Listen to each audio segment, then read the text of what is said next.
यानंतर थेट चंद्रपुरात जाऊया। चंद्रपुरात पावसानं हाहाकार माजवलेला आहे। चंद्रपूर गडचिरोली मार्गावरील चिचपल्ली या गावामधील तलाव फुटलाय।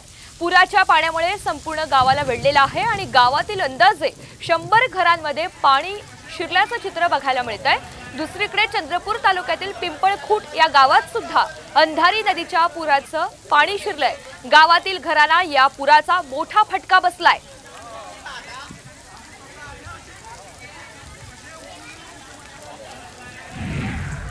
तर चंद्रपूरमधील पुरात अडकलेल्यांची एनडीआरएफच्या पथकाने आता सुटका केली आहे। नागरिकांना सुरक्षित स्थळी हलवण्यात आलेलं आहे। प्रशासनाने त्यांची स्थानिक शाळेमध्ये राहण्याची आणि भोजनाची व्यवस्था केली आहे। तर या पुरामुळे नागरिकांच्या घरामधील धान्य आणि साहित्य तसंच पाळीव प्राण्यांची मोठी हानी झालेली आहे। चंद्रपुरात पुराचा मोठा फटका बसलाय आणि याच पुरात अडकलेल्यांची आता एनडीआरएफच्या पथकाने अखेर सुटका केली आहे। या सर्व नागरिकांना आता सुरक्षित स्थळी हलवण्यात आलंय।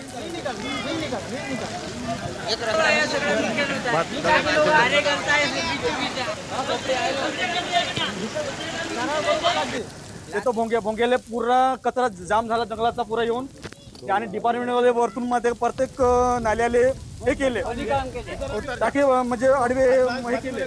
पुरा पाणी जंगलाचा तलावात आला। ओर प्रेशर तलाव झाला पुरा। तलावाच्या वरून पाणी फेकायला लागला आणि वरून इकडून पाणी फेकायला लागला। पाणी फेकल्याच्या तलावाले तो तलाव सांभाळला नाही। तलाव मधात 2 जागी तुटला। नुकसान आमचे म्हणजे शेती वाहून गेली आहे। शेतीचा भरण पडला, धानाच्या ढोल्या वाहून गेले, धान नुकसान गेला, घरं पडले आहेत, हे नुकसान झाले आहे। पहाटेच्या सुमारास तलाव फुटल्यामुळे 100 घरांमध्ये पाणी गेलं होतं आणि त्या अनुषंगाने काही शेळ्या मृत्यू झालेल्या आहेत असं प्रशासनाने आढळून आलेलं आहे। त्याच्याबद्दल पंचनामे करण्याचे आपण आदेश दिलेले आहे। आता सध्या पाणी कमी होत आहे पण तरीही आपण लोकांना अलर्ट राहण्याचे सूचना दिलेल्या आहेत।